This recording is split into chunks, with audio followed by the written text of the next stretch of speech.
Well, thank you very much. It's an honor to have President Zelenskyy of Ukraine, and we've been working very hard, very close. So we've actually known each other for a long time. We've been dealing with each other for a long time, and very well. We had a little negotiation spat, but that worked out great, I think, for both countries, I think for the world, actually, beyond both countries. And we have something that is a very fair deal, and we look forward to getting in and digging and working and getting some of the rare earth. But it means we're going to be inside, and it's a big commitment from the United States, and we appreciate working with you very much. And we will continue to do that. We have had some very good discussions with Russia. I spoke with President Putin, and we're going to try and bring this to a close. It's something that you want and that he wants. We have to negotiate a deal, but we've started the confines of a deal, and I think something can happen. The big thing is the number of soldiers, mostly at this point, but soldiers being killed. You're losing thousands of soldiers. So on both sides, we're losing a lot of soldiers, and we want to see it stop, and we want to see the money get put to different kinds of use, like rebuilding, and we're going to be working very hard. But we've had a lot of very good conversations. I will say, until we came along, the Biden administration didn't speak to Russia whatsoever. They didn't speak to anybody. They just allowed this to continue. And I will say that, I'll say in front of you, you've heard me say it 1,000 times, if I were president, this war would have never happened. We would have had a deal negotiated for you without having to go through what you've gone through. But your soldiers have been unbelievably brave. We've given them great equipment, but somebody has to use the equipment. They've been unbelievably brave, and we give them great credit. This was supposed to be over very quickly, and here we are 3 years later. So I give tremendous credit to your generals and your soldiers and yourself, in the sense that it's been very hard fighting, very tough fighting. They're great fighters, and you have to be very proud of them from that standpoint. But now we want to get it over with. It's enough, right? We want to get it over with. So it's an honor to have you here. Thank you very much for coming. We're going to sign the agreement at the conference in the East Room in a little while, right after lunch. And we'll be having lunch together. We're also discussing some other things, and we appreciate everybody being here. It's somewhat of an exciting moment, but the really exciting moment is when they stop the shooting and we end up with a deal. And I think we're fairly close to getting that, and an honor to have you. And please, you'd like to say something? Yeah, thank you so much, Mr. President. Thank you for the invitation. And really, I hope that this first document will be first step to real security guarantees for Ukraine, our people, our children. I really count on it. And of course, we count that America will not stop support. Really, for us, it's very important to support and to continue it. I want to discuss it with details further during our conversation, and of course, the infrastructure or security guarantees. Because for today, I understand what Europe is ready to do. And of course, I want to discuss with you what the United States will be ready to do. And I really count on your strong position to stop Putin. And you said that enough with the war. I think that is very important, Ben, to say these words to Putin at the very beginning of war, because he is a killer and terrorist. But I hope that together we can stop him. But for us, it's very important to, to save our country, our values, our freedom and democracy, and of course, no compromises with the killer about our territories. But it will be later. And of course, what I wanted, we spoke about it by phone with you about the drones production. We have very good drones production. I think the best one in the world for today because of the war. Yes, and of course, we need very much the air defense. You have the best air defense in the world, and really you helped us under attacks of Russians. And I want to speak how we can exchange the licenses. We're open to share the licenses of all our drones with you, of course, with the United States. And we need licenses for quick production of air defense. Even after the war, we need our nation to be calm, that we are secure. So that's why we need this air shield. And of course, about this I want to speak about the contingents. I think that France and UK already spoke to you, and we know that Europe is ready, but without the United States, they will not be ready to be as strong as we need. And then the last point, last not least, about exchange, about our people and children. And you know that these crazy Russians, that they stolen 20,000 of children, Ukrainian children. They changed their names, they changed their families, relatives, and now they're in Russia. We want to bring them back, and really, it's a big dream, task, and goal for me, and our warriors. By the way, Mr. President, we exchanged, released more than 4,000 warriors from Russian prison, but there are thousands more in the prison. I wanted to share with you some images. How it's. I've just can I now? Yeah, Have I? please. Some minute, 1 minute, 1 minute. Just you to understand in what circumstances, in what situation they are, and what the attitude of Russia to our prisoners. That guys, just you before and after. And you see before and after, just you to understand. Now thousands of such guys, ladies and men, there, and that, so they don't eat, they beat them, and they, they do a lot of, bad things. So out of, even during the war, there are rules. Everybody knows there are rules during the war. So these guys, they don't have any rules. You see that 50, 60 kilograms left, and a lot of such things. And I didn't want to show you what the changes with images of children, because I will just share with you. And, I mean, it's looking tragic. Yep, that's tough stuff. Yeah, I wanted very much to give you, and you see. Yeah. This is pastor, by the way. They stolen pastors because it's not Russian church. They stolen pastors and moved pastors to the prison. At the end of last year, we brought 3 pastors, and we could exchange them. And this is pastor, you see. Yeah, that's tough. Yeah. So I mean, this I wanted to show you, and this. So thank you very much. We want to get that ended, right? Yeah. Of course. We And want. I think we will. And We have to, of course. do you have any questions, please? Mr. President, Thank you, Mr. President. With how much money is the U.S. going to put into the fund that is being created today, and how does this provide long-term security for Ukraine? Well, we don't know exactly how much, because we're going to be putting some money in a fund that we're going to get from the raw earth that we're going to be taking and sharing in terms of revenue. So it's going to be a lot of money will be made from the sale and from the use of raw earth. And as you know, our country doesn't have much raw earth. We have a lot of oil and gas, but we don't have a lot of the raw earth. And what we do have is protected by the environmentalists, but that can be unprotected, but still it's not very much.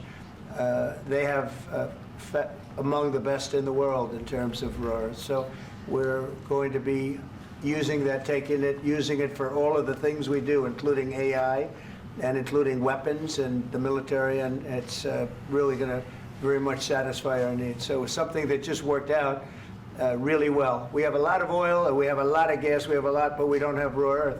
So this has just about every component of the raw earth that we need for computers, for all of the things we do. This puts us in great shape. And on long-term security for Ukraine, how does this provide? I think they're going to have great luck. I think once we make the agreement, that's going to be 95% of it. They're not going to go back to fighting. I've spoken with President Putin, and I feel very strong. I've known him for a long time, and I feel very strongly that they're very serious about it. And we'll make a deal. And when the deal is made, I don't think, we talk about security. Everyone's talking about the other day, all they talked about was security. I said, let me make the deal first. I have to make the deal first. I don't worry about security right now. We have to have a deal, because right now, last week, 2,000 soldiers died on both sides. 2,000. And they're losing 1,000, 2,000, 3,000 a week. So as we sit here and we talk, people are getting shot and dying on the battlefield. And, they're not American soldiers, but they're Russian soldiers and they're Ukrainian soldiers, and we want to be able to stop it. And we want to be able also to spend money on other things. We don't want to, this is a tremendous amount of money. And what the Biden administration did was terrible. They were giving money, but he had no security on the money. Europe, as you know, gave much less money, but they had security. It was in the form of a loan. They get their money back, and we didn't. And now, at least we're protected because the American taxpayer has to be protected too. But this is an incredible agreement for Ukraine because we have a big investment in their country now, and what they have, very few people have. And we're able to really go forward with very, very high-tech things and many other things, including weaponry that we're going to use in many locations, but that we need for our country. Mr. President, This allows us to do that. will you continue I'm sorry. sending military aid? Yes, go ahead, please. If I can just, yes. In the document, there is one of the very important points. If we speak about business and investment, we never had LNG terminals in Ukraine. This document will open. I mean, the next documents, but anyway, here we see in the framework, we see really goodwill for this. LNG terminals for us is very important, and I think for security of European continent. We have the biggest storage, gas storage. We have the biggest in Europe. Yes, yes, and we can use it for LNG, use it for LNG, and we will do it. And really, we can help Europe because Europe really helped. President Trump said that they made less support, but they are our friends, and they are our very supportive partners. They really gave a lot, Mr. President. They did. They did. They gave a lot, but they gave much less. No. Much less. No. No. No. Okay. Okay.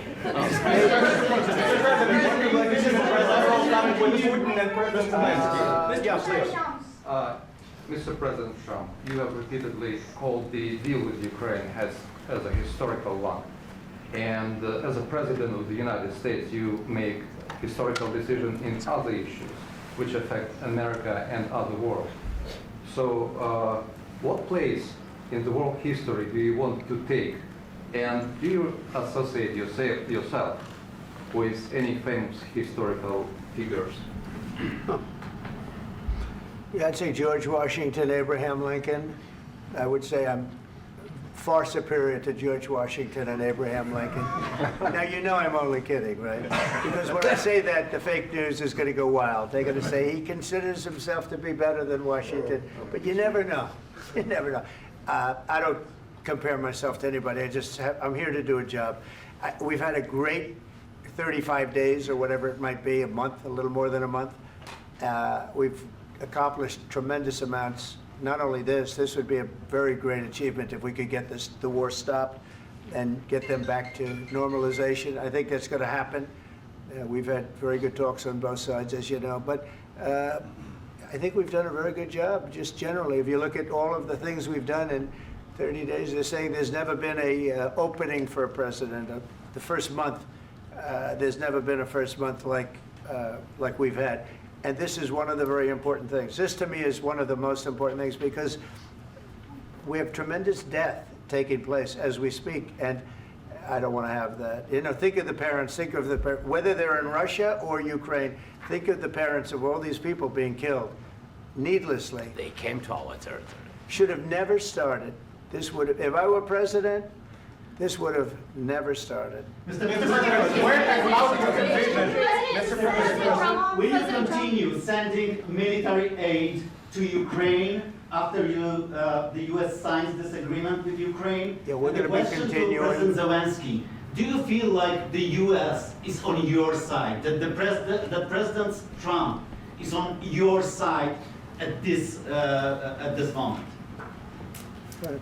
What do you think? He wants to know, do you think that, sort of a stupid question. I guess we wouldn't be here if I wasn't. I think that the United States on our side from the very beginning of occupation, and I think that President Trump on our side, and of course, I'm sure that the United States President will not stop support. This is crucial for us. It's important for us. Yes.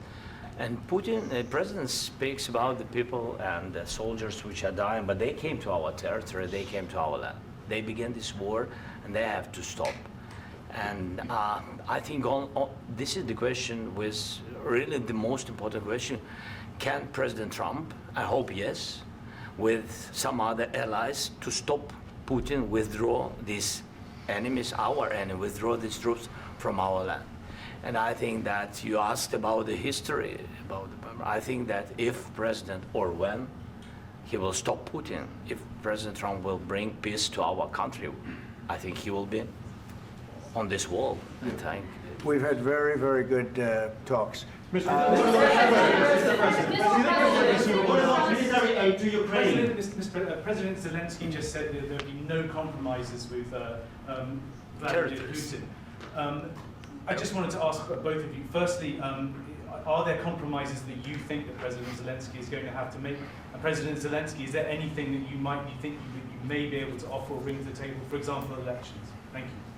I think you're going to have to always make compromises. You can't do any deals without compromises. So certainly he's going to have to make some compromises, but hopefully they won't be as big as some people think you're going to have to make. That's all. That's all we can do. I'm here as an arbitrator, as a mediator to a certain extent between two parties that have been very hostile, to put it mildly. They've been very hostile. There's been a vicious war. There's been a vicious war. You know, it's a very level battlefield, and those bullets go out, and as I've said many times, we were talking about it with Pete, many times the only thing stopping those bullets is a human body. And in the case we're talking about, generally young human bodies are stopping a lot of bullets. It's dead level. That's why it's great farmland. It's great land. It's great farmland, but there's very little protection against the bullets that are being, and other things that are being shot. So all I can do is see if I can get everybody at the table and get an agreement. And I think we're going to end up with an agreement. Otherwise, I wouldn't probably be even here today. Mr. President, I've got two questions for you. You think ultimately your legacy will be the peacemaker and not the president that led this country into another war and ended foreign wars? And I've got a question. I hope it will. I mean, I hope I'm going to be remembered as a peacemaker. This would be a great thing if we could do this. I'm doing this to save lives more than anything else. Second is to save a lot of money, but I consider that to be far less important. So I hope I'm going to, thank you, Brian, for that question. It was a nice question. I hope I'll be known and recognized as a peacemaker. This would be a great thing to solve. This is a very dangerous situation. You know, this could lead to a third world war. This was headed in the wrong direction. If this election were lost, if we didn't win this election, and by the way, we won it by a lot. That was a mandate. We won every swing state. We won the popular vote by millions and millions of votes. We won everything. The districts, you look at the areas of red, take a look at a map. This was a big mandate, and this was one of the things. I said, we're going to get this thing settled. If we didn't win, I think this could have very well ended up in a third world war, and that would not have been a good situation. What was your second question? And my second question for President Zelenskyy: why don't you wear a suit? You're at the highest. Why don't you wear a suit? You're at the highest level in this country's office, and you refuse to wear a suit. Just want to see if do you own a suit? Yeah, problems. A lot of Americans have problems with you not Really? respecting the dignity of this office. I will wear a costume after this war will finish. Okay. Yes, maybe one. Maybe something like this. Something like Yes, yours. sir. Yes. That'd be great. Maybe something better. I don't know. We will see. Maybe something cheaper than. Yeah. Thank you. Thank you. President Thank you. Trump. Thank you, President Trump. You said yesterday that you have. Are you going to send more arms to Ukraine in case there's no peace? Yeah, we're going to have arms to Ukraine, yeah, sure. Hopefully I won't have to send very much, because hopefully we're going to have it finished. We're looking forward to finishing this quickly. We're not looking forward to sending a lot of arms. We're looking forward to getting the war finished so we can do other things. But we very much appreciate the agreement, because we needed what they had, and we're treating, you know, our country is now treated fairly. Biden didn't do that. He didn't know what the hell he was doing. This should have never happened. This should have never started. But you know, sure, the answer is yes, but hopefully we won't have to send much because I'm looking forward to getting it done quickly, very quickly. Does that mean you'll provide security guarantees, Mr. President? I don't want to talk about security yet because I want to get the deal done. You know, you fall into the same trap like everybody else. A million times you say it over and over. I want to get the deal done. Security is so easy. That's about 2% of the problem. I'm not worried about security. I'm worried about getting the deal done. The security is the easy part. Security is very nice. Everybody stopped shooting. And now will Europe put people there? I know France is going to. I know the UK is going to. I know other countries are going to, and they happen to be right next door. We haven't committed, but we could conceivably. You know, we have security in a different form. We'll have workers there digging, taking the raw earth so that we can create a lot of great product in this country.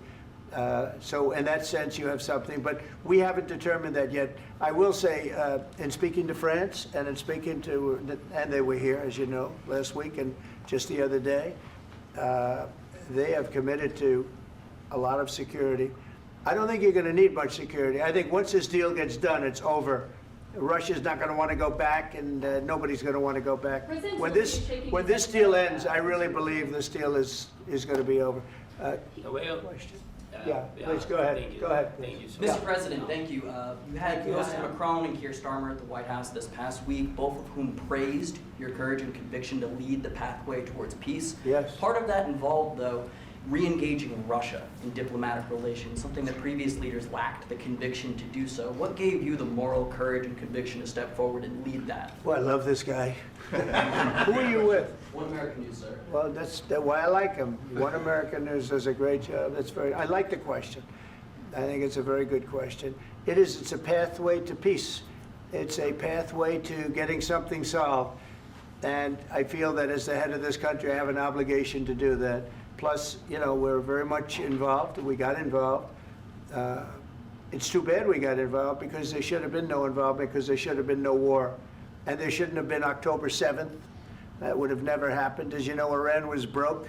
They had no money to give to Hezbollah. They had no money to give to Hamas. They were stone cold broke. And then under Biden, they became rich as hell. They went from no money to $300 billion in a period of 4 years. And they gave a lot of that money away, and you see what happened. And that's a real mess also that we hope to be able to solve. But no, I appreciate your question very much. I feel I have an obligation to try and do something to stop the death. If I can answer, yes, if I can answer, Please, sorry, go ahead. please. And I do like your clothing, by the way. Yeah, really? Even though I think he's a Yeah? great guy, by the way. But I don't know if you two like each other. But you know what? I think he's dressed. I think he's why? dressed I like beautifully. this guy. I don't know I think him. he's dressed beautifully. So I have more serious things than answer on such Yeah, questions. sure, that's I will okay. answer on more serious good questions if statement. I can. That's good. Yeah. So please, about security guarantees and about just ceasefire. We can't just speak about ceasefire and speak. It will not work. Just ceasefire will never work because I'm like a president. I have this experience, and not only me. Ukraine before my presidency, from the 2014, Putin broken 25 times. 25 times he broken his own signature. 25 times he broken ceasefire. But he never broke to me. He never broke to No, me. you were the president.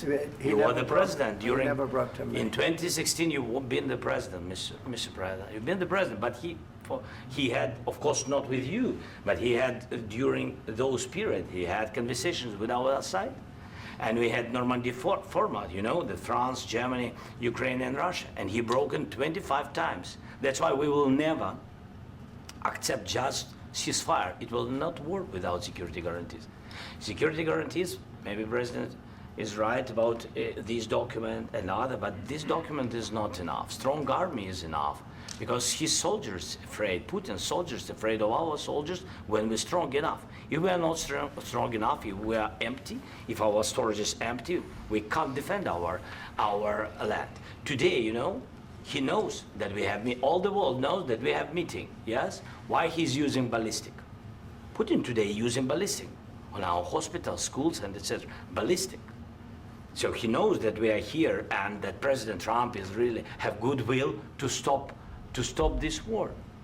And you hear now the president. So why he's using? So he doesn't want to stop. He doesn't want. But I hope that we will do it. Really, we'll do it. Security. When we speak about security guarantees, when the Europeans are ready for contingents, they need USA backstop. If there will not be United States, we will not never have any contingents, strong contingents from the Europeans, because they don't want to divide alliance connection between the United States and the main and strongest ally and Europeans. And this is crucial, this is important. That's what we want to speak about very much. This is very important. And air defense. So air defense, really, we have big deficit with all these systems, and we need to provide this. We need it very much. Otherwise, Putin will never stop, and will go further and further. He doesn't want. He hates us. You know, it's not about me. He hates Ukrainians. He thinks that we are not a nation. He thinks, and he shared these thoughts. I think maybe with your team also. I don't know, but with all the Europeans, in media, officially and not, he always said that there is no such country, such nation, such language, and such life like Ukrainian. No, he really doesn't respect all the Ukrainians, and he wants to destroy us. And you are right, Mr. President, that's 2%. This document, maybe other documents, it's a very good start, very good, but it will not enough to stop this person. Should Russia pay to rebuild Ukraine? Mr. President, under these Should Russia pay to rebuild Ukraine? They have to pay. This question you This didn't is the like rule. because This is the rule of because the war. I'm This is sorry. the rule of the war. During all the centuries, all the history, this is the rule of the war. Who began, those pay. Do you agree, This is the President rule. Trump? Putin began this war. He has to pay all money for innovation. He has to pay. Of course, some Russian assets, what we have in Europe, about 300 billion, we can use them. We can use for innovation and buy military support from the United States also. We can do it, but it's not enough. It's not enough. President Trump, under these circumstances, do you envision a trilateral summit with Because I wanted Putin to and know. President Zelenskyy? Wait 1 second. I asked this question that you didn't like because I wanted to know if you want to position yourself in the middle between Russia and Yes. Ukraine or I do. on the Ukraine side. No, I'm in the middle. I want to solve this thing. I'm for both. I want to get it solved. And it's wonderful to speak badly about somebody else, but I want to get it solved. If we can solve it, great. If we can't solve it, they're going to have to fight it out, and who knows what's going to happen. But I want to see it get solved. May I follow up? One more question about U.S. troops in Europe. After Russian invasion of Ukraine, your predecessor sent additional troops to Eastern Europe, including Poland, my country. Yeah. Are you committed to keeping these troops on the eastern flank of NATO in the future? I'm very committed to Poland. I think Poland has really stepped up and done a great job for NATO. As you know, they paid more than they had to. They are one of the finest groups of people I've ever known. I'm very committed to Poland. What about Baltics? Poland's in a tough neighborhood, you know. What about the Baltics? The Baltics, they got a lot of, it's a tough neighborhood too, but we're committed. We're going to be very committed, and we're committed to NATO. But NATO has to step up, and the Europeans have to step up more than they have. And I want to see them equalize, because they are in for far less than we're in, and they should be at least equal. You understand that? Why is the United States, we have an ocean in between, why is the United States in for so much more money and other things as Europe? With that being said, and as you said, they've also been obviously very helpful, but we have put in far more than they have, and I think they should equalize.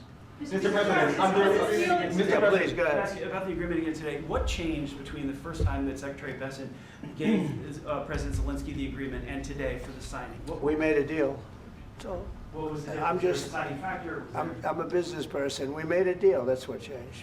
Along with I minerals. didn't think we were going to make a deal, and We ended up making the deal, so that changed. Mr. President, what and how do you envision a trilateral summit with President Zelensky and Putin? I don't know, under but these well, they circumstances? don't like each other, I can tell you that. Okay? They do not like each other. This is not a love match, and it's unfortunate. That's why you're in this situation.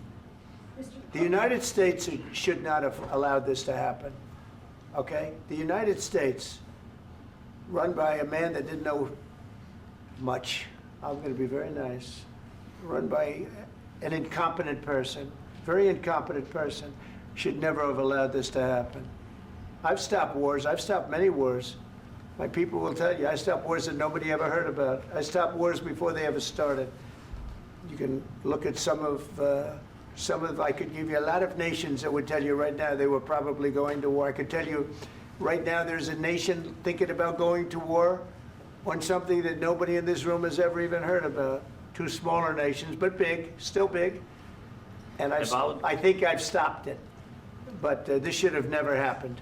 Mr. President. About sorry, just a second. About any negotiations. First of all, I want really to tell you, and I think that everybody understands that Ukraine, more than Ukrainians, nobody wants to stop this war.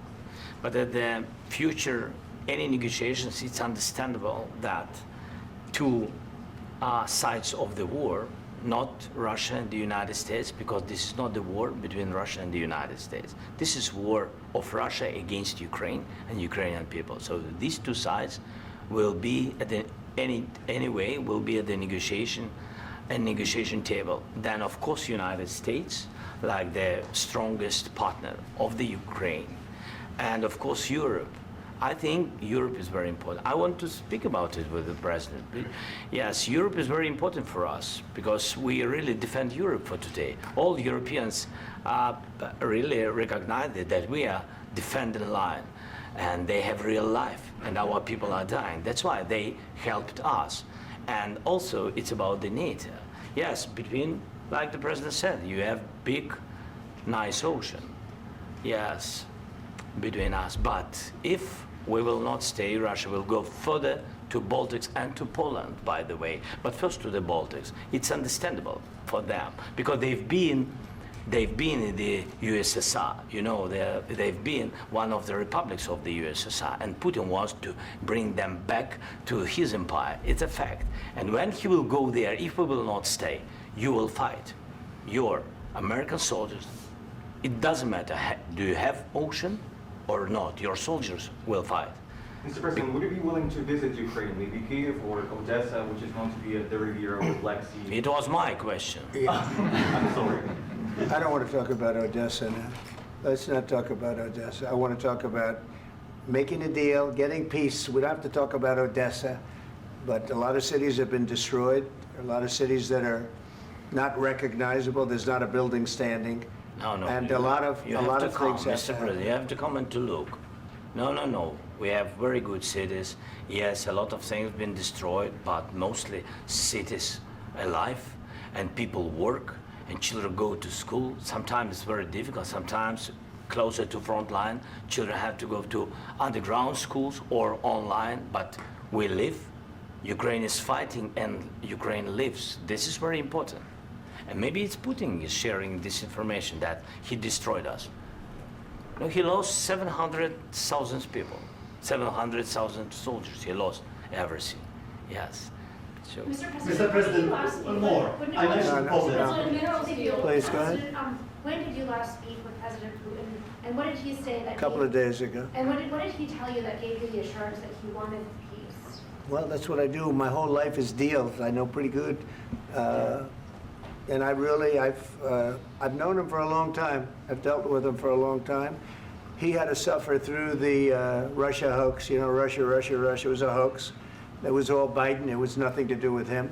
So he had to suffer through that, and he was able to do that. I think that he wants to make a deal, and he'd like to see it end. That's all I do. That's what I do. My whole life, that's what I do, is make deals. And I'm in the middle of a mess, because this is a real mess. It's a very dangerous one. If this doesn't get solved now, it's not going to get solved for a long time. So I hope we're going to get it solved. In the back, please. Thank you, Mr. President. Prime Minister Starmer claimed repeatedly that his government believes in free speech and was not engaged in censorship. But his country's government arrests people for memes and thought crimes, and even more worrisome is pressuring American companies to censor Americans on its behalf. How can he be a reliable, trustworthy partner when he says things that are demonstrably false on such an important topic? Well, we actually spoke to him about that yesterday, and we thought they took it very, very much too far. JD was very strong on it, so was I, so was Marco, and we've been speaking to him about it. Marco, would you like to say something about that? Yeah, we have concerns, obviously, with the conduct of those, particularly as it impacts Americans. And there's real concern that American speech, which is online, could fall into the hands of British or any country's jurisdiction. And so this is a point the Vice President made at Munich, and I think it's a very compelling one, that what unites us with Europe, as much as anything else, is these shared values, and one of them being free speech. And so if Americans are threatened by it, we're going to need to take action in that regard. Mr. President. It's actually a very important question. We spoke about this in detail with the Prime Minister, the Foreign Secretary, and others at lunch yesterday. And I know that Secretary of Commerce Lutnick followed up in private meetings last night. This is really important. We believe Americans have the right to speak their mind, even if we in this room disagree with them. They have the right to speak their mind in the public square, which is often online these days. And we're going to defend that right as it pertains to American companies and American citizens vigorously if we have to.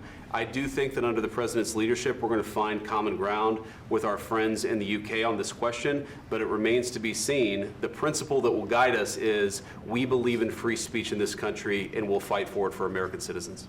Mr. President, on the deal, is there any other oil and gas component to the deal? Is it all critical? A little bit. We'll see. On LNG? But we're not really looking for that so much. We got a lot. We have more than anybody in the world, by far.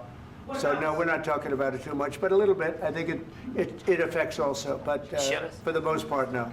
And sir, is there any agreement from Ukraine to purchase U.S. LNG as part of the deal, or is that on the table at all? No, we don't need that. Some of those Mr. President, I minerals just are in wanted the to ask east, you Mr. about, President. you just mentioned that you'd spoken to Vladimir Putin a couple of days ago. Just to be clear, that's a new call, not the one that you... I've spoken to him on numerous occasions. Okay, and how was the latest call?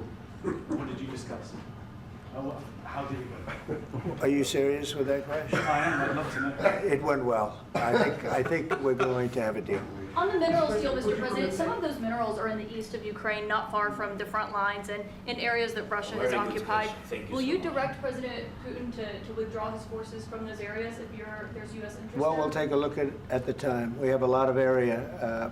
It's a very big area we're talking about, so we'll take a look. I'll study that and I'll see.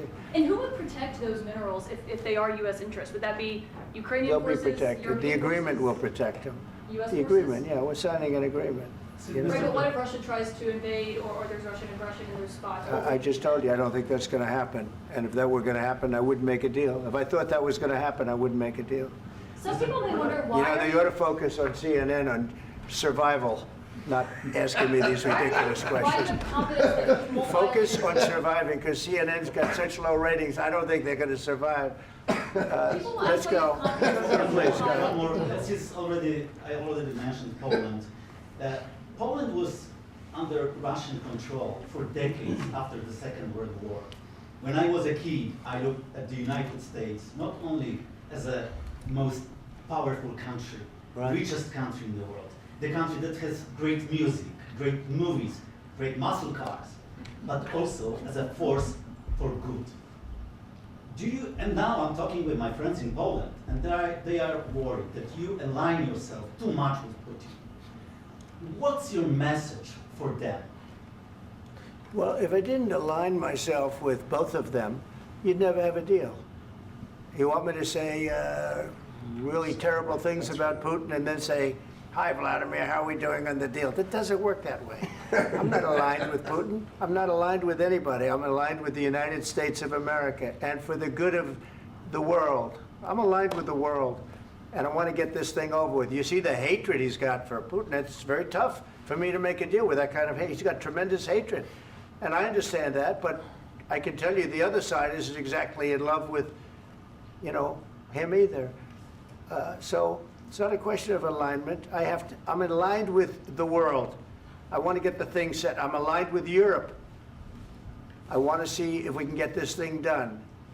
You want me to be tough? I could be tougher than any human being you've ever seen. I'd be so tough.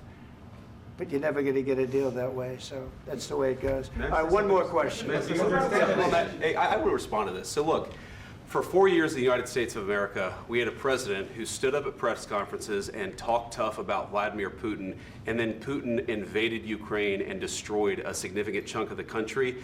The path to peace and the path to prosperity is maybe engaging in diplomacy. We tried the pathway of Joe Biden, of thumping our chest and pretending that the President of the United States' words mattered more than the President of the United States' actions. What makes America a good country is America engaging in diplomacy. That's what President Trump is doing. Can I ask you? Sure. Yeah? Yeah. Okay. So he occupied our parts, big parts of Ukraine, part of East and Crimea. So he occupied it on 2014. So during a lot of years, so I'm not speaking about just Biden, but those time was Obama, then President Obama, then President Trump, then President Biden, now President Trump, and God bless, now President Trump will stop him. But during 2014, nobody stopped him. He just occupied and took.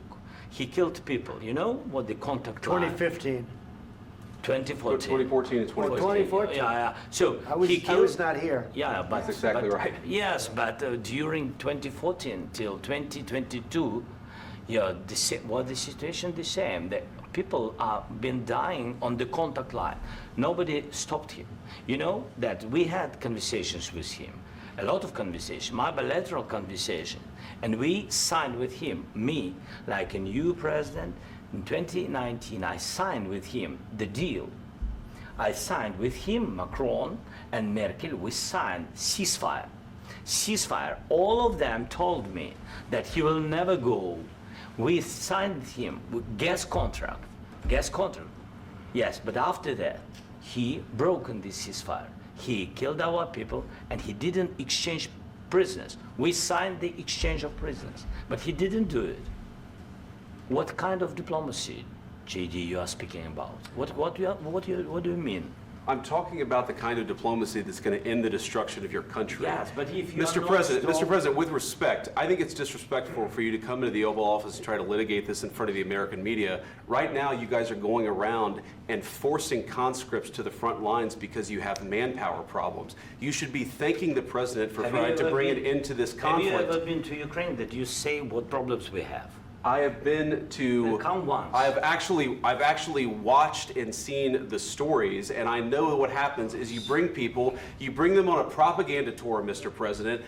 Do you disagree that you've had problems bringing people into your military? And do you think that it's respectful to come to the Oval Office of the United States of America and attack the administration that is trying to prevent the destruction of your country? A lot of questions. Let's start from the beginning. Sure. First of all, during the war, everybody has problems. Even you, but you have nice ocean and don't feel now, but you will feel it in the future. God bless. You don't know that. God bless. You don't God know bless. that. You will not have a war. Don't tell us what we're going to feel. We're trying to solve a problem. Don't tell us what we're going to feel. I'm not telling you. Because I'm you're in no answering on position this to question. dictate that. That's Remember exactly what this. you're doing. You're in no position to dictate what we're going to feel.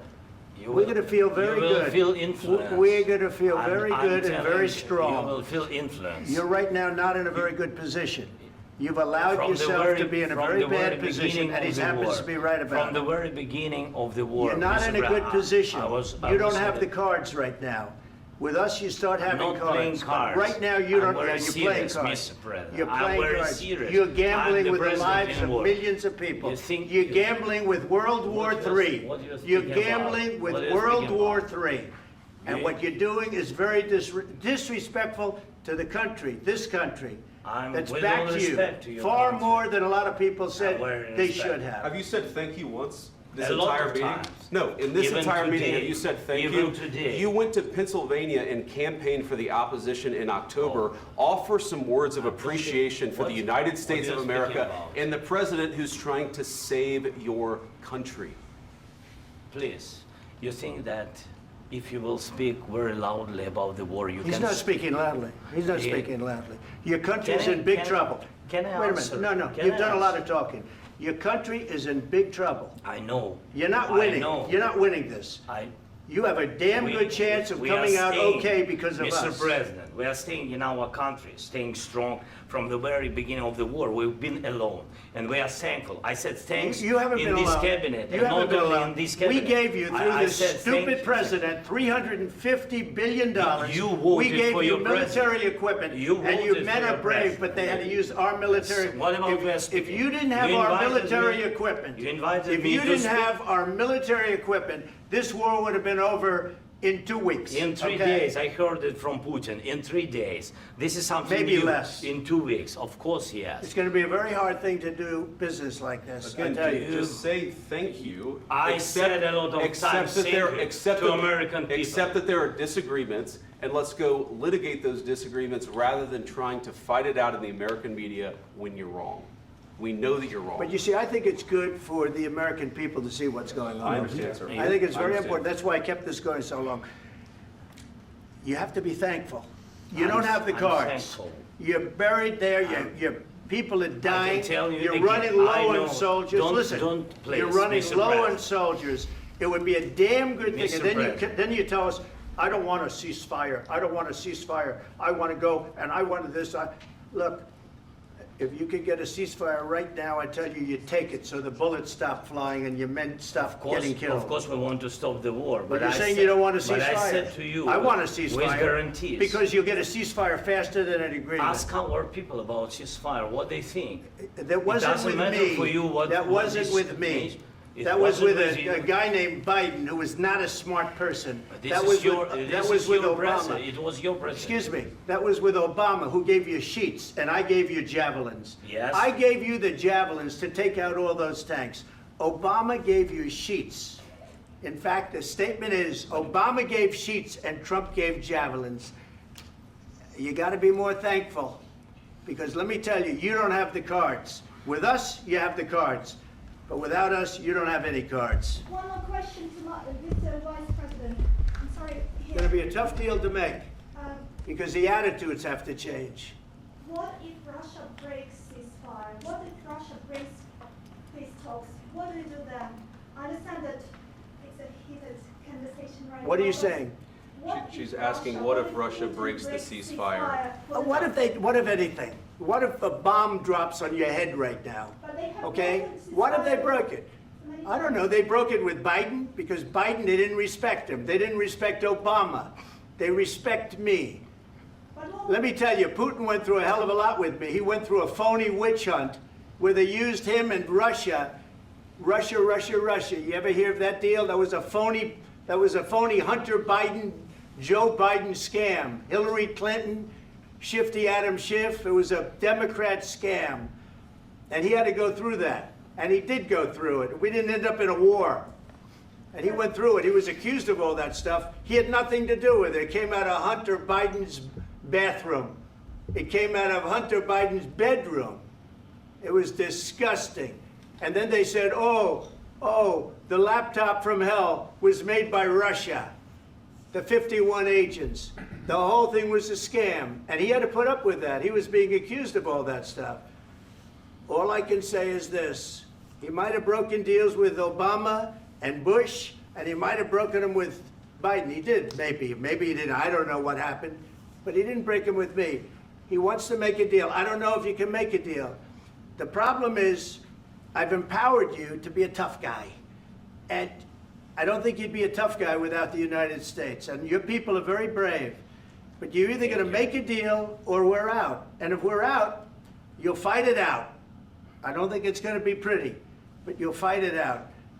But you don't have the cards. But once we sign that deal, you're in a much better position. But you're not acting at all thankful. And that's not a nice thing. I'll be honest, that's not a nice thing. All right, I think we've seen enough. What do you think? What's huh? this negotiation? This is going to be great television, I will say that.